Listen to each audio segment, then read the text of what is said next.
Queridos hermanos, bendiciones. Hoy es cuarto domingo de Cuaresma, llamado en la liturgia de la iglesia Domingo Letare. Quiere decir alegría. Alégrate Jerusalén comienza diciendo hoy la antífona de inicio de la Santa Misa.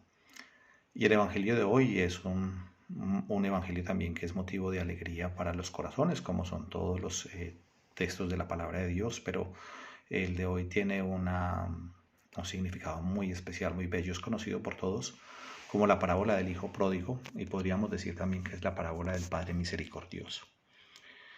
Y para poder entender más el significado de la parábola, estamos en el capítulo 15 del Evangelio de San Lucas. En los primeros versículos del capítulo 15 de Lucas dice que los publicanos y los pecadores se acercaron a Jesús para escucharlo, mientras que los escribas y los fariseos estaban allí para murmurar, diciendo: este come con pecadores, está cerca de ellos, y con publicanos. Bueno, y por eso Jesús entonces presenta esta parábola.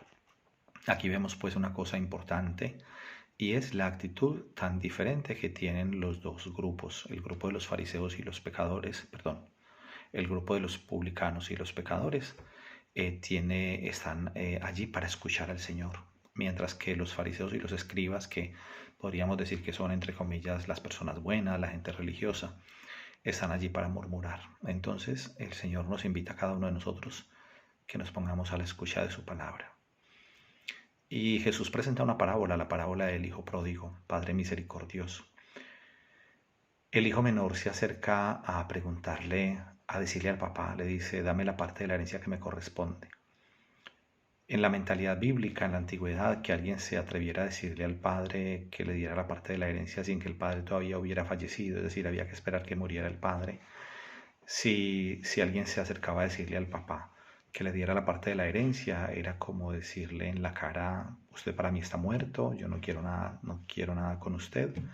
Bueno, entonces imaginemos la ofensa tan grande y el dolor tan grande que podía experimentar el padre, que el hijo se acercara a decirle que le diera la herencia. En otras palabras, es como que usted para mí no es importante, yo no quiero saber nada de usted. Bueno, el padre le da la herencia, divide la herencia entre los dos hijos, y el hijo se va, el hijo menor se va a un lugar, a un país lejano, y bueno, malgasta toda su fortuna viviendo de manera desordenada. Y cuando pasa el tiempo, pues llega un momento de carestía, de hambre, de dificultad en ese país, y entonces él se ve en la dificultad y se tiene que ir a cuidar a cerdos. No le permite ni siquiera comer lo que comen los cerdos. Ya nos podemos imaginar nosotros, por ejemplo, ahora los cerdos, la gente, digamos, donde crían cerdos, hoy día ya hay mucha tecnología, entonces los cerdos son, digamos, alimentados más sanamente para que la carne también sea de muy buena calidad. Pero recuerdo yo, por ejemplo, en Colombia, cuando yo era niño, y muchos seguramente lo recordarán, en el campo la gente le da a los cerdos comida a veces ya que está pasada, comida que está en vinagre, decimos nosotros, ¿no? Comida que ya nadie se la come, bueno, esa comida que ya huele mal, que está ácida, bueno, en fin, eso se lo dan a los cerdos. En Colombia, en algunas zonas le llaman aguamasa, en otras partes le dicen la basa. Bueno, y eso se lo dan a los cerdos. Entonces nos podemos imaginar a este hombre cómo estaría de hambriento, cómo estaría de mal, para desear incluso comer la comida que le dan a los cerdos. Bueno, era una degradación impresionante. Y este hombre, estando allí, pues comienza a recordar la casa de su papá y a decir: en la casa de mi padre todos los empleados, la gente que está allí, tienen pan en abundancia, y yo aquí me estoy muriendo de hambre. Entonces él se hace el propósito de levantarse y de ir a la casa de su papá y decirle que ha pecado contra el cielo y contra su padre, que no es digno de llamarse hijo suyo, y que lo trate como uno de sus jornaleros. Bueno, ¿qué vemos aquí en esta reflexión que hace este muchacho? ¿Vemos a un hombre arrepentido? No, porque no es uno que se pone a pensar: pobrecito mi papá, debe estar muy triste, sufriendo porque no me ve desde hace mucho tiempo, yo sé que él me quiere, también yo lo estoy echando en falta, lo extraño, me hace falta. No, el hijo no está pensando eso, el hijo solamente está pensando de una manera calculadora, digámoslo así. Está pensando simplemente en calmar el hambre, ¿no? Y sabe que en su casa, en la casa del papá, hay pan en abundancia. Entonces se pone en camino. Aunque su mentalidad o digamos su reflexión es una reflexión más de intereses, más que de verdadero arrepentimiento, podemos ver allí una cosa positiva y es el itinerario de un camino de conversión en cuanto que él se aleja de la casa del padre y luego regresa. Entonces, también una persona que se aleja de Dios y luego toma la decisión de alzarse de su postración, de donde está, y volver al encuentro con Dios, eso ya es un camino de conversión. Una cosa interesante en el Evangelio es que él no dice volveré a la casa de mi padre, sino que él volverá a su padre, ¿no? O sea, cuando dice el Evangelio que él volvió a su padre, más que decir que a la casa volvió a su padre, entonces eso también es significativo. Bueno, él había reflexionado en la casa de mi padre hay pan en abundancia, pero luego el Evangelio dice que él volvió a su padre, entonces es importante también ese dato. Bueno, y viene una cosa muy bella en el Evangelio, y es que cuando el padre lo ve desde lejos, es el padre el que primero ve al hijo, no el hijo el que ve al padre, sino el padre lo ve desde lejos. Y el padre lo ve, se conmueve, es decir, siente compasión dentro, y va corriendo y lo abraza al cuello, digamos que, y lo besa. Es una escena muy bella, un momento muy bello.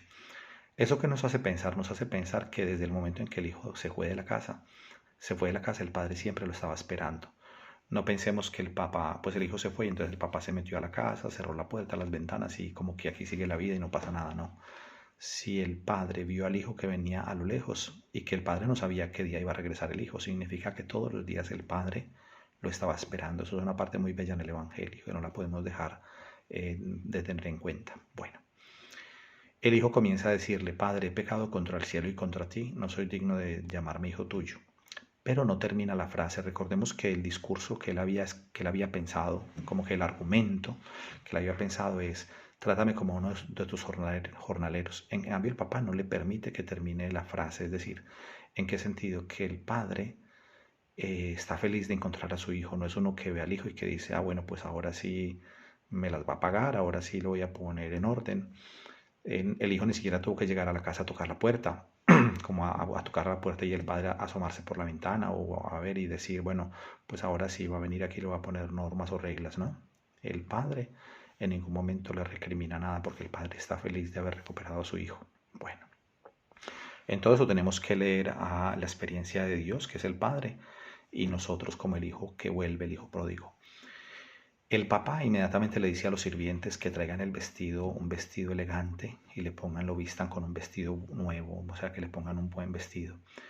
Esa es una parte muy bella porque más que el vestido físico, que podríamos pensar cómo estaría este hombre físicamente y su ropa toda raída si no tenía dinero ni siquiera para comer. Estaba cuidando cerdos, entonces ya nos podemos pensar en el nivel de postración y de degradación en que estaba esta persona. Pero el vestido nuevo también puede significar a nivel espiritual la gracia de Dios. Cuando nosotros volvemos al Padre a través del sacramento de la reconciliación, a través de pedir perdón al Señor, el Señor nos pone el vestido nuevo, el vestido de la gracia de Dios. Eso es muy bello. Bueno, también manda que le pongan un anillo en el dedo. El anillo no era solamente un adorno, sino que en la antigüedad el anillo era como para sellar los documentos oficiales, como la firma, ¿no? Una persona tiene una firma, en aquella época la gente no utilizaba firmar documentos, sino que el sello era como el sello personal, en el anillo estaba como el sello. Y ese sello, con ese anillo sellaban los documentos. Entonces, darle el anillo es como restituirle a su hijo todos los bienes que el padre tenía. No es uno que le dice, ah, bueno, pues usted ahora volvió, pero ahora usted tendrá que adaptarse y acostumbrarse, que es a lo que yo te quiera dar. No, no, no. El papá le da otra vez como el gobierno de la casa. Esa parte es muy, muy bella, lo del anillo. Luego dice que le pongan sandalias en los pies. Bueno, en aquella época la gente no utilizaba calzado como lo utilizamos hoy. La gente se ponía sandalias, pero los esclavos iban descalzos. Por lo tanto, cuando el hijo vuelve a casa, el hijo no puede estar descalzo, porque él es hijo del patrón, del dueño de casa, es decir, que es el hijo, somos hijos de Dios y por lo tanto la dignidad que Dios nos restituye es que el hijo de Dios no es un esclavo y por eso el papá le hace poner sandalias en los pies. Bueno, y después manda a matar el toro cebado, digamos, el becerro más gordo, que era reservado también en esas casas para el hijo primogénito. Recordemos que ese no es el primogénito porque es el menor, el primogénito es el mayor. Sin embargo, el padre manda a matar el cordero cebado para hacer fiesta, hagamos una fiesta. Empieza la fiesta, después viene el hermano mayor que estaba en el campo.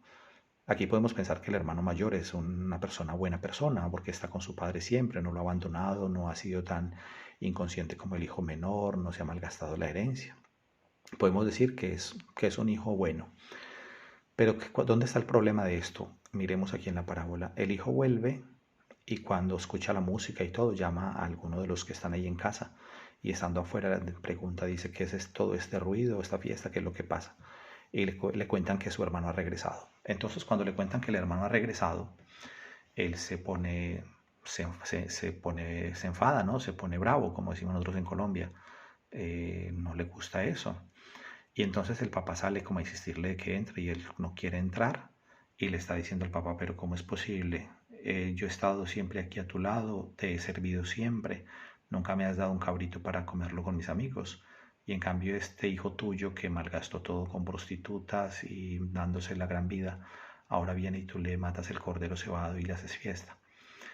¿Qué vemos allí? Vemos a un hijo que aunque ha estado siempre con el papá, porque ha estado siempre ahí, no ha establecido una relación con el padre como un padre verdaderamente como un papá, sino que él se ha sentido ante su padre como un siervo, como un empleado.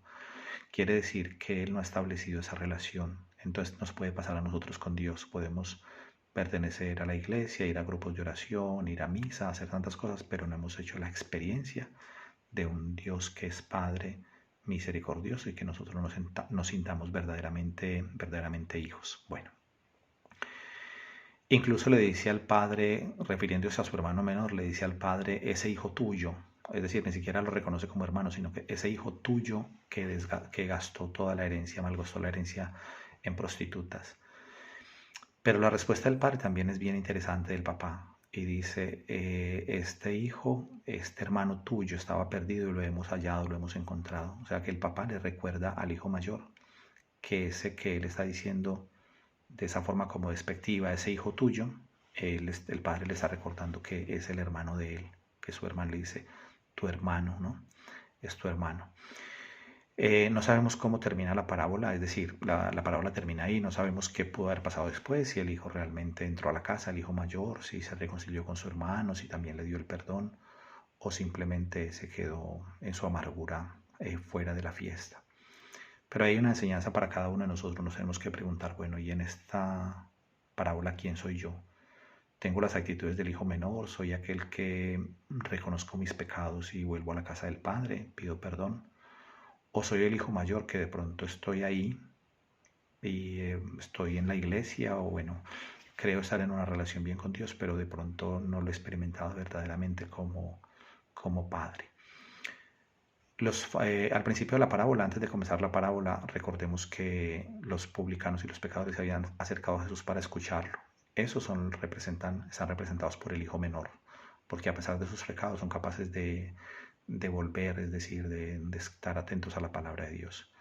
Y el hijo mayor, que estaba lleno de soberbia, que no quería entrar, que está molesto, enfadado porque le están haciendo una fiesta al hermano menor que volvió, son los escribas y los publicanos, los escribas y los fariseos, que eran las autoridades religiosas, la gente entre comillas buena, pero que tenían la soberbia de pensar que ellos eran buenos y habían estado siempre fieles a Dios y que todos los demás eran malos y pecadores. Bueno, pues que pidámosle al Señor que cada uno de nosotros sea capaz de pensar con quién se identifica de estos personajes. También podríamos pensar que estamos llamados a tener los sentimientos de misericordia del Padre hacia nuestros hermanos, hacia el prójimo. Bueno, hermanos, que tengan todos una feliz semana. Dios los bendiga.